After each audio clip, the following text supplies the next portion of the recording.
ಇವಾಗ ಇಂಟರ್ವೆಲ್ ಒಂದು 15 ನಿಮಿಷ ಸಮಯ ಇರುತ್ತೆ.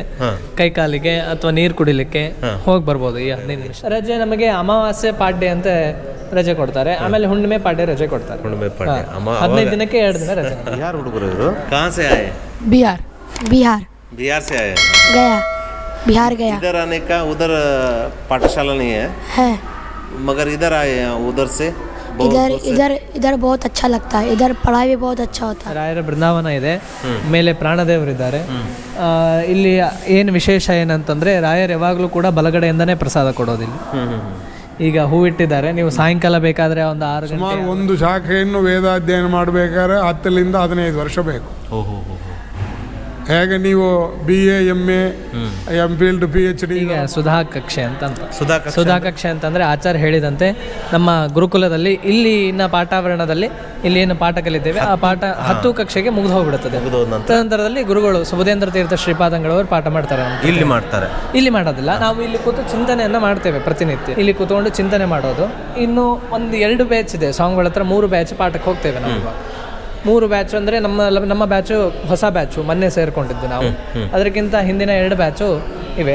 ಆ 2 ಬ್ಯಾಚರಲ್ಲಿ ಈಗ ಮೇಲಿನ ಬ್ಯಾಚು ಸುಧಾ ಪರೀಕ್ಷೆಗೆ ರೆಡಿ ಆಗ್ತಾ ಇದ್ದಾರೆ. ಅಂದರೆ ನಾಡ್ದ ಇನ್ನೂ ಕೆಲವೇ ದಿನಗಳಲ್ಲಿ ಸುಧಾ ಪರೀಕ್ಷೆ ಇದೆ.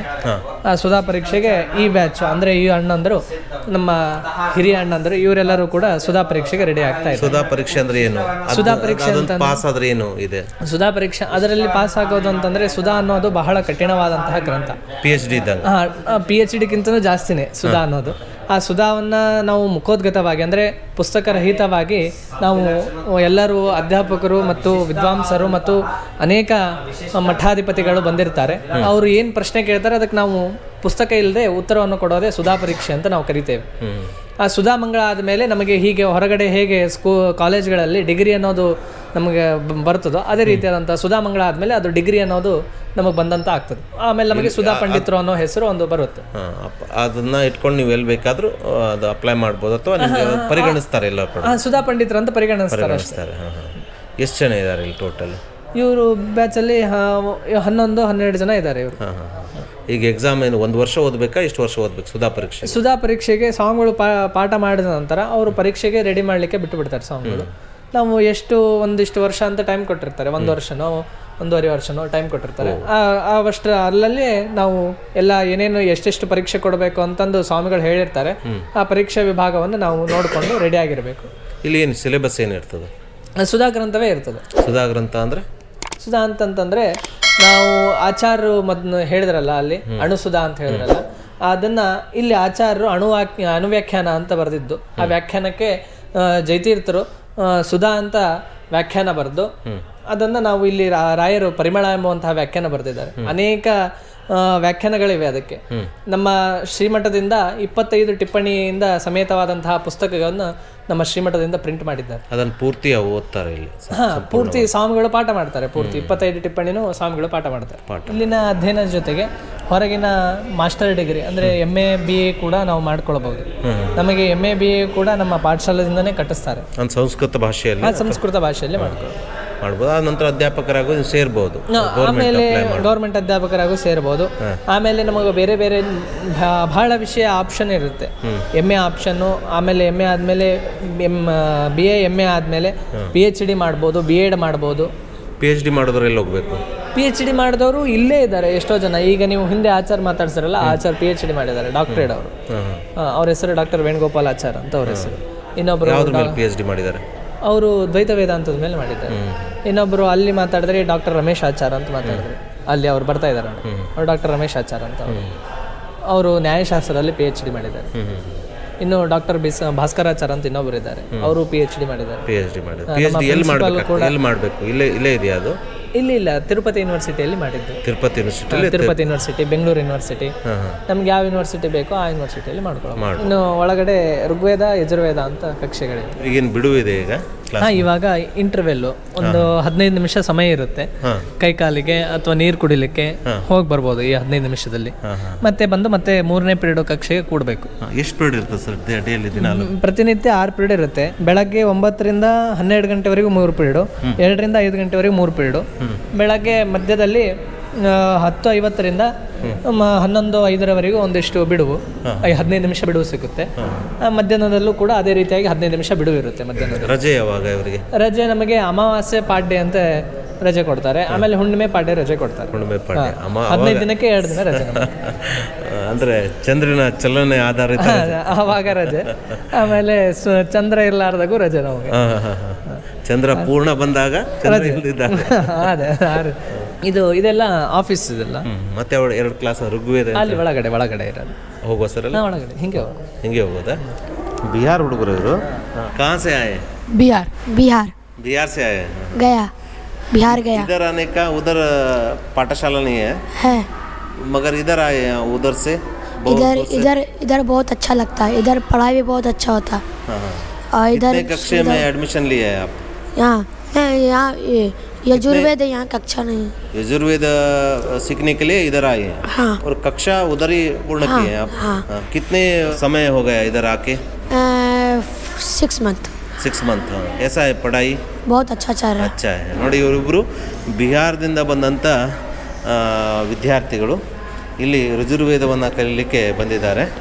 ಬೇರೆ ಬೇರೆ ರಾಜ್ಯಗಳಿಂದ, ಬೇರೆ ಬೇರೆ ಊರುಗಳಿಂದ ಬಂದಂಥ ಹುಡುಗರು ಜಗ್ಗಿ ಜನ ಇದ್ದಾರೆ. ನೋಡಿ, ಅಲ್ಲಿಂದ ಇಲ್ಲಿ ಬರ್ತಾರೆ ನೋಡ್ರಿ, ಏನು ನಂಟಿದೆ ನೋಡ್ರಿ. ಇಲ್ಲಿ ಹುಡುಗರು ಇವರು ಇಲ್ಲಿ ಏನಿಲ್ಲ ಅಂದ್ರೆ ಒಂದು 25ರಿಂದ 30 ಜನ ಬಿಹಾರ ಹುಡುಗರು ಇದ್ದಾರೆ. ಬಿಹಾರ ಹುಡುಗರು आगे जाके क्या करना चाहते हैं? यजुर्वेद पढ़ना, श्राद्ध व्रत कराना और आगे जाकर जटा गना पढ़ना या तो श्राद्ध कराना. आपका पेरेंट्स क्या करते हैं?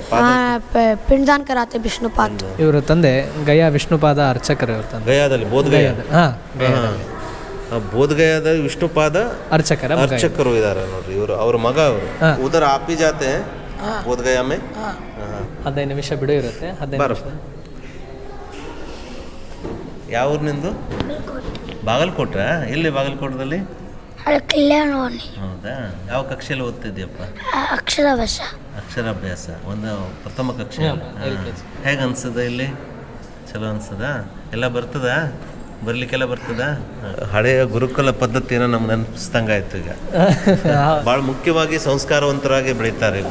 ಸಮಾಜಕ್ಕೆ ಉತ್ತಮ ಕೊಡುಗೆಯಾಗಿ, ಆಸ್ತಿಯಾಗಿ ಬೆಳೀತಾ ಹೋಗ್ತಾರೆ. ಸರ್, ಈಗ ಎಲ್ಲಿ ಹೋಗ್ತಾ ಇದ್ದೇವೆ ನಾವು? ಯಜುರ್ವೇದ ಕಕ್ಷೆ. ಈಗ ಋಗ್ವೇದ, ಯಜುರ್ವೇದ, ಸಾಮವೇದ, ಅಥರ್ವಣವೇದ ಅಂತ 4 ವಿಭಾಗಗಳು. ಆ 4 ವಿಭಾಗಗಳಲ್ಲಿ ಒಂದು ಯಜುರ್ವೇದ ಅಂತ. ಆ ಯಜುರ್ವೇದವನ್ನ ಇಲ್ಲಿ ಅಧ್ಯಯನ ಮಾಡ್ತಾರೆ ಹುಡುಗರು.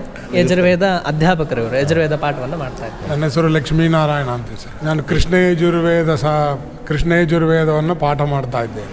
ಈ ವೇದದಲ್ಲಿ ಋಗ್ವೇದ, ಯಜುರ್ವೇದ, ಸಾಮವೇದ, ಅಥರ್ವವೇದ ಅಂತ 4 ಇದೆ. ಅದರಲ್ಲಿ ಒಂದೊಂದು ವೇದದಲ್ಲೂ ಹಲವಾರು ಶಾಖೆಗಳಿದೆ. ಶಾಖೆ ಅಂದರೆ ಬ್ರಾಂಚಸ್. ಈ ವೇದ ಅದರಲ್ಲಿ ಕೃಷ್ಣ ಯಜುರ್ವೇದ ಅಂತ ಇದೆ. ಆ ಕೃಷ್ಣ ಯಜುರ್ವೇದವನ್ನು ಇಲ್ಲಿ ಪಾಠ ಮಾಡ್ತಾರೆ. ಋಗ್ವೇದದಲ್ಲಿ ಸಾಕಲ ಶಾಖ, ಭಾಟ್ಕಲ ಶಾಖ ಅಂತ 2 ಇದೆ. ಯಜುರ್ವೇದದಲ್ಲಿ ಶುಕ್ಲ ಯಜುರ್ವೇದ, ಕೃಷ್ಣ ಯಜುರ್ವೇದ ಅಂತ 2 ಇದೆ. ಆ ಶುಕ್ಲ ಯಜುರ್ವೇದದಲ್ಲಿ ಖಾನ್ವ ಶಾಖ, ಮಾಧ್ಯಂದಿನಿ ಶಾಖ ಅಂತ 2 ಇದೆ. ಆ ಕೃಷ್ಣ ಯಜುರ್ವೇದದಲ್ಲಿ ತೈತರೀಯ ಶಾಖ, ಮೈತ್ರಾಯಣೀಯ ಶಾಖ ಅಂತ 2 ಇದೆ. ಈ ಶಾಖ ಎಂಬುದೆಲ್ಲ ಅದರ ಬ್ರಾಂಚಸ್ಗಳು, ಆ ವೇದದ ವಿವರಣೆಗಳು. ಸಾಮವೇದದಲ್ಲಿ ಜೈಮಿನಿ ಶಾಖ, ರಾಮಾಯಣೀಯ ಶಾಖ, ಕೌತುಮ ಶಾಖ ಅಂತ ಇದೆ. ಅಥರ್ವವೇದದಲ್ಲಿ ಪಿಪ್ಪಲಿಯ ಶಾಖ ಅಂತ ಇದೆ. ಈಗ ಲಬ್ಧದಲ್ಲಿ ಇಷ್ಟು ಜನ ಅಧ್ಯಯನ ಮಾಡೋರಿದ್ದಾರೆ. ಸುಮಾರು ಒಂದು ಶಾಖೆಯನ್ನು ವೇದ ಅಧ್ಯಯನ ಮಾಡಬೇಕಾದ್ರೆ 10ರಿಂದ 15 ವರ್ಷ ಬೇಕು. ಹೇಗೆ ನೀವು BA, MA, MPhil, PhD ಈ ಥರ ಮಾಡ್ತಿರೋ ಅದರಲ್ಲಿ ಕೂಡ ಇದರಲ್ಲಿ ಕ್ರಮ ಅಂತ, ಘನ ಅಂತ ಅದೆಲ್ಲ ಇದೆ. ಒಂದು ವೇದನ ಪೂರ್ಣ ಅಧ್ಯಯನ ಮಾಡಬೇಕು ಅಂದ್ರೆ ಅದಕ್ಕೆ ಒಂದು 10ರಿಂದ 15 ವರ್ಷ ಬೇಕಾಗ್ತದೆ. 10ರಿಂದ 15 ವರ್ಷ ಬೇಕಾಗ್ತದೆ. ಅಂದ್ರೆ 60 ವರ್ಷ ಆಯಿತು. 14-60 ವರ್ಷ. ಅಲ್ಲ, ಎಲ್ಲ ವೇದನ ಒಬ್ಬರೇ ಓದಲಿಕ್ಕೆ ಆಗೋದಿಲ್ಲ. ಅವ್ರವ್ರಿಗೆ ಅಂತ ಸ್ವಶಾಖೆ ಅಂತ ಒಂದು ಇಟ್ಟಿರ್ತಾರೆ. ಹೇಗೆ ಬಂದು ಈಗ ಒಬ್ಬರಿಗೆ ಒಂದು ಗೋತ್ರ ಅಂತ ಹೇಳ್ತಾರೋ ಆ ರೀತಿಯಲ್ಲಿ ಅವರು ಯಜುರ್ವೇದಿಗಳು ಸ್ವಶಾಖೆ ಇದ್ದವರಾಗಿದ್ದರೆ, ಹುಟ್ಟಿದವರು ಅದರಲ್ಲೇ ಯಜುರ್ವೇದಕ್ಕೆ ಸಂಬಂಧಪಟ್ಟವರು ಇದ್ದರೆ ಯಜುರ್ವೇದನ್ನು ಮಾತ್ರ ಅಧ್ಯಯನ ಮಾಡ್ತಾರೆ.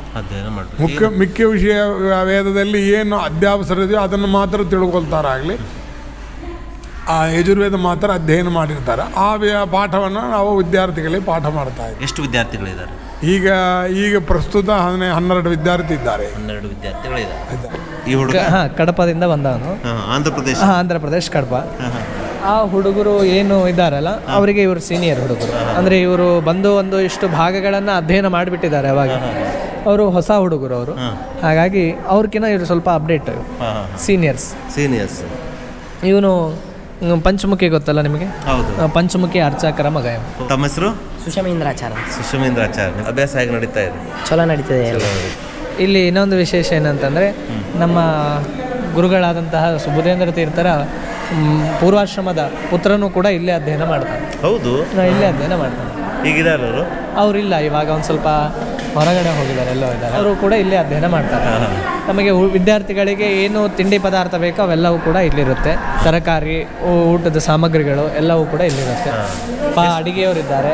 ಎಷ್ಟು ಜನ ಹುಡುಗರಿದ್ದಾರೆ ಟೋಟಲ್ ಇಲ್ಲಿ ಏನಿಲ್ಲ ಅಂತಂದರೆ ಒಂದು ಹತ್ರ 180-200 ಜನ ಹುಡುಗರಿದ್ದಾರೆ. ಪ್ರಥಮ ಕಕ್ಷೆಯಿಂದ ಸುಧಾ ಕಕ್ಷೆಯವರೆಗೂ ಎಲ್ಲರಿಗೂ ಒಂದೇ ರೀತಿ ಊಟ? ಎಲ್ಲರಿಗೂ ಒಂದೇ ರೀತಿ ಊಟ, ಎಲ್ಲರಿಗೂ ಒಂದೇ ಥರ ಬಡಿಸೋದು ಸಿಸ್ಟಮ್. ಡೈಲಿ ಚೇಂಜ್ ಇರ್ತದೆ ಊಟದ ಮೆನುವಲ್ಲಿ ಏನಂತಂದರೆ ಹುಳಿ ಪದಾರ್ಥಗಳಲ್ಲಿ ಹುಳಿಯಲ್ಲಿ ಇವತ್ತು ಒಂದು ಹುಳಿ ಮಾಡಿದ್ರೆ ಮರುದಿನ ಬೇರೆ ಒಂದು ಹುಳಿ ಮಾಡ್ತಾರೆ. ಆ ರೀತಿಯಾದಂತಹ ಪದಾರ್ಥಗಳ ವ್ಯತ್ಯಾಸ ಇರ್ತದೆ. ಮೆನು ಸೇಮ್ ಇರುತ್ತೆ. ಹುಳಿ, ಸಾರು, ಮಜ್ಜಿಗೆ. ವಿಶೇಷ ದಿನಗಳಲ್ಲಿ ಉಳ್ಳಾಗಡ್ಡಿಯನ್ನು ನಿಷಿದ್ಧ ಪದಾರ್ಥಗಳನ್ನ ಇಲ್ಲ ಇಲ್ಲಿ ಯಾವುದೂ ತಿನ್ನೋದಿಲ್ಲ. ಆಮೇಲೆ ವಿಶೇಷ ದಿನಗಳಲ್ಲಿ ಪಾಯಸ, ಸ್ವೀಟು. ವಿದ್ಯಾರ್ಥಿಗಳು ಇಂಥ ಸ್ವೀಟ್ ತಿಂದೇ ಇಲ್ಲ ಅಂತಿಲ್ಲ. ಗುರುಗಳು ಅಷ್ಟೆಲ್ಲ ಸ್ವೀಟ್ಸ್ ಮಾಡಿಸ್ಬಿಟ್ಟಿದ್ದಾರೆ. ಅಷ್ಟು ಸ್ವೀಟು ತಿಂದಿದ್ದಾರೆ. ಎಲ್ಲ ಸ್ವೀಟು ಸಾಕಾಗಿಬಿಟ್ಟಿದ್ದಾರೆ. ಗುರುಗಳು ವಾರದಲ್ಲಿ 1-2 ದಿನ 3 ದಿನ ಹಂಗೆ ಬರ್ತಾನೆ ಇರ್ತಾರೆ. ಅವರಿಗೆ ಬಿಡುವಾದಾಗೆಲ್ಲವೂ ಕೂಡ ಬಂದು ನಮ್ಮ ವಿದ್ಯಾಪೀಠದ ವಾತಾವರಣ ಹೇಗಿದೆ, ಎಲ್ಲ ಹುಡುಗರು ಹೇಗಿದ್ದಾರೆ ಅಂತೆಲ್ಲ ನೋಡಿಕೊಂಡು ಹೋಗ್ತಾರೆ. ಒಂದೊಂದು ಸರಿ ರಾತ್ರಿ ಬರ್ತಾರೆ. ಹುಡುಗರು ಮಲ್ಕೊಂಡಾಗ ಬಂದು ಹುಡುಗರು ಚೆನ್ನಾಗಿ ಬೆಚ್ಚಗೆ ಹೊಚ್ಕೊಂಡು ಮಲ್ಕೊಂಡಿರೋ ಇಲ್ಲ, ಹೆಂಗೆ ಮಲ್ಕೊಂಡಾರೋ ಎಲ್ಲ ನೋಡಿಕೊಂಡು ಹೋಗ್ತಾ ಇರ್ತಾರೆ ಹುಡುಗರು. ಈಗ ಎಲ್ಲ ಹೋಗ್ತಿದ್ದೇವೆ ಸರ್? ಈಗ ವಿದ್ಯಾರ್ಥಿ ನಿಲಯ ಹಾಸ್ಟೆಲ್ಗೆ ಹೋಗ್ತಾ ಇದ್ದಾರೆ. ನಮಗೆ ಗುರುಕುಲ ಮುಂದೆ ಗುರುಕುಲ, ಹಿಂದೆ ವಿದ್ಯಾರ್ಥಿ ನಿಲಯ ಅಂದರೆ ಹಾಸ್ಟೆಲ್ನ. ಇವ್ರದ್ದು ಯೂನಿಫಾರ್ಮ್ ಅಂದ್ರೆ ಇದೇನಾ? ಪಂಚೇಶಲ್ಲೇನೆ ಯೂನಿಫಾರ್ಮ್. ಈ ಚಳಿಯಲ್ಲಿ ಹೇಗಿರ್ತಾರೆ ಅವರಷ್ಟು? ಚಳಿಯಲ್ಲಿ ಶಾಲ್ ಹೊದ್ಕೊಳ್ತಾರೆ. ಇದು ವಿದ್ಯಾರ್ಥಿ ನಿಲಯ? ಇದು ವಿದ್ಯಾರ್ಥಿ ನಿಲಯ. ಇದು ಋಗ್ವೇದ ಕಕ್ಷೆ. ಇದು ಇಲ್ಲೂ ಕೂಡ ಅಲ್ಲಿ ನೀವು ಪವಮಾನ ಸೂಕ್ತವನ್ನು ನೋಡಿದ್ರಲ್ಲ, ಆ ಪವಮಾನ ಸೂಕ್ತ ಸಂಹಿತಾ ಅಂತ ಇರುತ್ತೆ. ಸಂಹಿತಾ ಗ್ರಂಥವನ್ನು ಪಾಠ ಮಾಡ್ತಾರೆ ಆಚಾರ್ಯ. ಇದು ಹಾಸ್ಟೆಲ್? ಹೌದು, ಹಾಸ್ಟೆಲ್ ಜೊತೆ ಇದನ್ನು ಒಂದು ಕಕ್ಷೆನು ಇವರು ಜೋರಾಗಿ ಹೇಳ್ತಾರೆ. ಆದ್ದರಿಂದ ಅವರು ಇಲ್ಲಿ ಕೂತ್ಕೊಂಡು ಆರಾಮಾಗಿ ಹೇಳ್ಬೋದು ಅಂತ. ಇಲ್ಲಿ ನನ್ನ ಹೆಸರು ಅಗ್ನಿಹೋತ್ರಿ ರಾಘವೇಂದ್ರಾಚಾರ್ಯ ಅಂತ ಹೇಳಿ, ನಾನು ಋಗ್ವೇದ ಪಾಠ ಮಾಡಿದ್ದೇನೆ. ನಮ್ಮಲ್ಲಿ ಒಂದು 20 ಜನ ವಿದ್ಯಾರ್ಥಿಗಳಿದ್ದಾರೆ. ನಿತ್ಯದಲ್ಲಿ ಕೂಡ ಅವರಿಗೆ ಋಗ್ವೇದ ಪಾಠ ಮಾಡ್ತೇನೆ ನಾನು. ವೇದ ಅಂದರೆ ಅಪೌರುಷೇಯವಾದದ್ದು ವೇದ. ಅಂಥದ್ದಲ್ಲಿ ಋಗ್ವೇದ, ಯಜುರ್ವೇದ, ಸಾಮವೇದ, ಅಥರ್ವಣ ವೇದ ಅಂತ ಹೇಳಿ 4 ಪಂಗಡಗಳನ್ನು ಬಿಡಿಸಿದ್ದಾರೆ. ಅದರಲ್ಲಿ ಋಗ್ವೇದ ಮೊದಲಿಗೆ ಋಗ್ವೇದ ಅಂತ ಕರೀತಾರೆ. ಆ ಋಗ್ವೇದದಲ್ಲಿ 8 ಅಷ್ಟಕ ಇರುತ್ತೆ, 10 ಮಂಡಲ ಇರುತ್ತೆ, 64 ಅಧ್ಯಾಯಗಳಿಂದ ಕೂಡಿಕೊಂಡಿರುತ್ತದೆ ಋಗ್ವೇದ. ಆ ಋಗ್ವೇದವನ್ನು ನಿತ್ಯದಲ್ಲಿ ಕೂಡ ಪಾಠವನ್ನು ಮಾಡುತ್ತೇವೆ. ಇದೆಲ್ಲ ಋಗ್ವೇದ ಅನ್ನೋದಂತೂ ವೇದಕ್ಕೆ ಇದಕ್ಕೆ ಯಜ್ಞ ಯಾಗಾದಿಗಳ ಸಂಬಂಧಪಟ್ಟಿದ್ದು. ಹಾಗಾಗಿ ನಿತ್ಯದಲ್ಲಿ ಕೂಡ ಪಠನ ಮಾಡಬೇಕು. ಬ್ರಾಹ್ಮಣರಾದವರು ಅವರವರ ಶಾಖವನ್ನು ನಿತ್ಯದಲ್ಲಿ ಕೂಡ ಪಠನ ಮಾಡಬೇಕು. ಋಗ್ವೇದವರು ಋಗ್ವೇದ ಅಧ್ಯಯನ ಮಾಡಬೇಕು, ಯಜುರ್ವೇದವರು ಯಜುರ್ವೇದವನ್ನು ಅಧ್ಯಯನ ಮಾಡಬೇಕು, ಸಾಮವೇದವರು ಸಾಮವೇದವನ್ನು ಅಧ್ಯಯನ ಮಾಡಬೇಕು, ಅಥರ್ವಣದವರು ಅಥರ್ವಣ ವೇದವನ್ನು ಅಧ್ಯಯನ ಮಾಡಿ ಆ ಋಷಿಗಳ ವಂಶದಲ್ಲಿ ಬಂದಿರ್ತಾರೆ. ಹಂಗಾಗಿ ಆ ಋಣವನ್ನು ತೀರಿಸ್ಕೋಬೇಕು. ವೇದ ಓದೋದ್ರಿಂದ ಋಷಿಗಳ ಒಂದು ಋಣವನ್ನು ತೀರಿಸ್ಕೋಬೇಕು ಅಂತ ಶಾಸ್ತ್ರದ ನಿಯಮ. ಈಜೆಗೆಲ್ಲೋ ಅನುಕೂಲ ಆಗಬೇಕಂತಂದು ಒಂದು ರಾಯರ ಬೃಂದಾವನ ಪ್ರತಿಷ್ಠಾಪನೆ ಮಾಡಿ ಇಲ್ಲೇ ಪೂಜೆ ಮಾಡೋದು. ರಾಯರ ಬೃಂದಾವನ ಇದೆ, ಮೇಲೆ ಪ್ರಾಣದೇವರಿದ್ದಾರೆ. ಇಲ್ಲಿ ಏನು ವಿಶೇಷ ಏನಂತಂದರೆ ರಾಯರು ಯಾವಾಗಲೂ ಕೂಡ ಬಲಗಡೆಯಿಂದನೇ ಪ್ರಸಾದ ಕೊಡೋದಿಲ್ಲ. ಈಗ ಹೂ ಇಟ್ಟಿದ್ದಾರೆ, ನೀವು ಸಾಯಂಕಾಲ ಬೇಕಾದರೆ ಒಂದು 6 ಗಂಟೆ 6:30 ಸುಮಾರು ಬನ್ನಿ, ಬಲಗಡೆ ಹೂ ಬಿದ್ದಿರುತ್ತೆ. ಪ್ರತಿನಿತ್ಯವೂ ಹೂ ಇಟ್ಟಾಗ ಬಲಗಡೆ ಪ್ರಸಾದನೇ ಕೊಡೋದು. ಮೇಲೆ ಪ್ರಾಣದೇವರುವಂತಹ ಪ್ರಾಣದೇವರಿಗೆ ನೀವೇನಾದರೂ ಮನಸ್ಸಿನಿಂದ ಭಕ್ತಿಯಿಂದ ಬೇಡಿಕೊಂಡ್ರೆ ಅದು ಕಾರ್ಯಸಿದ್ಧಿ ಆಗ್ತದೆ. ಪ್ರಾಣದೇವರು ಬಹಳ ಜಾಗೃತ ಇಲ್ಲಿ. ಇಷ್ಟೆಲ್ಲ ಗುರುಕುಲದ ವಾಸ್ತವ. ಸೊ ಇದುವರೆಗೂ ಶ್ರೀ ಗುರು ಸಾರ್ವಭೌಮ ಸಂಸ್ಕೃತ ವಿದ್ಯಾಪೀಠದ ಸಂಪೂರ್ಣ ಮಾಹಿತಿಯನ್ನು ನೀಡಿದಂಥ ಇದೇ ವಿದ್ಯಾಪೀಠದಲ್ಲಿ ವಿದ್ಯಾರ್ಥಿಯಾಗಿರುವಂತಹ ಸೀನಿಯರ್ ವಿದ್ಯಾರ್ಥಿಯಾಗಿರುವಂತಹ ಶ್ರೀ ಪಾಂಡುರಂಗರವರಿಗೆ ನಮ್ಮ ಚಾನಲ್ ವತಿಯಿಂದ ತುಂಬು ಹೃದಯದ ಧನ್ಯವಾದಗಳನ್ನು ಅರ್ಪಿಸ್ತಾ ಇದ್ದೇನೆ. ಥ್ಯಾಂಕ್ ಯು ಸರ್, ಧನ್ಯವಾದ.